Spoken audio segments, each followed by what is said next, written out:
পয়লা আষাঢ় থেকে ৩ মাস ব্যাপী বৃক্ষরোপণ কর্মসূচির আয়োজন করে কৃষক লীগ। শনিবার সকালে গণভবন থেকে এই কর্মসূচির উদ্বোধন করেন প্রধানমন্ত্রী শেখ হাসিনা। তো সেই বৃক্ষরোপণ কর্মসূচির শুভ উদ্বোধন আমি ঘোষণা করছি। অনুষ্ঠানে বৃক্ষরোপণ কর্মসূচির মাধ্যমে পরিবেশ রক্ষায় বিশেষ অবদানের জন্য কৃষক লীগের সেরা ২৫ জন নেতাকর্মীর হাতে পুরস্কার তুলে দেন প্রধানমন্ত্রী।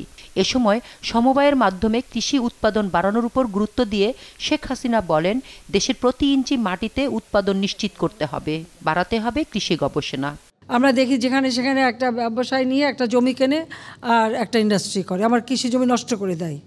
আমাদের কাছে হচ্ছে আমাদের ৩ ফসলি জমি কোনো মতেই সেটা নষ্ট করা যাবে না, সেখানে কেউ কোনো ইন্ডাস্ট্রি করতে পারবে না।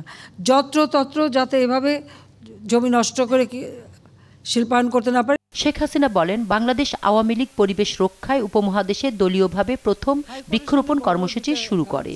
নগরায়নের ফলে কৃষি জমি যেন নষ্ট না হয় সেদিকে বিশেষ সতর্ক থাকার আহ্বান জানান তিনি। নগরায়ন হচ্ছে, উন্নয়ন হচ্ছে, কিন্তু তাতে আবার ফসলি জমি যেন নষ্ট না হয়।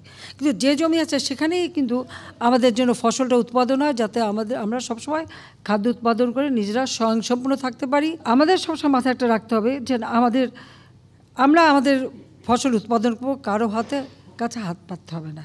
অবৈধভাবে সংবিধান লঙ্ঘন করে ক্ষমতা দখলকারী বিএনপির মুখে গণতন্ত্রের কথা মানায় না উল্লেখ করে প্রধানমন্ত্রী বলেন, কিছু লোক ৭৪-এর মতো কৃত্রিম দুর্ভিক্ষ সৃষ্টির ষড়যন্ত্র করছে।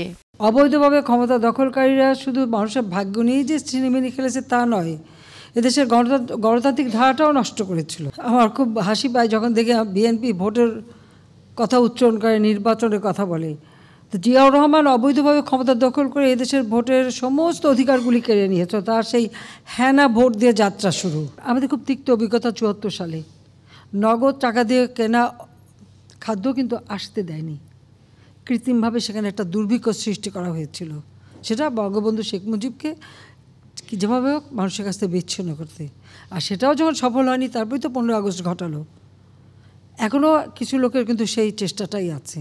দেশবাসীকে ঈদের শুভেচ্ছা জানিয়ে পশু কুরবানিতে নিয়ম মেনে পরিষ্কার পরিচ্ছন্নতা বজায় রাখার আহ্বান জানান প্রধানমন্ত্রী। সবাইকে আগাম ঈদ মোবারক জানাচ্ছি। তবে এই সময় দেখতে হবে যেখানে এই কোরবানি করে জায়গা যেন নষ্ট না হয়, নোংরা না হয়, সেদিকে লক্ষ্য রাখতে হবে।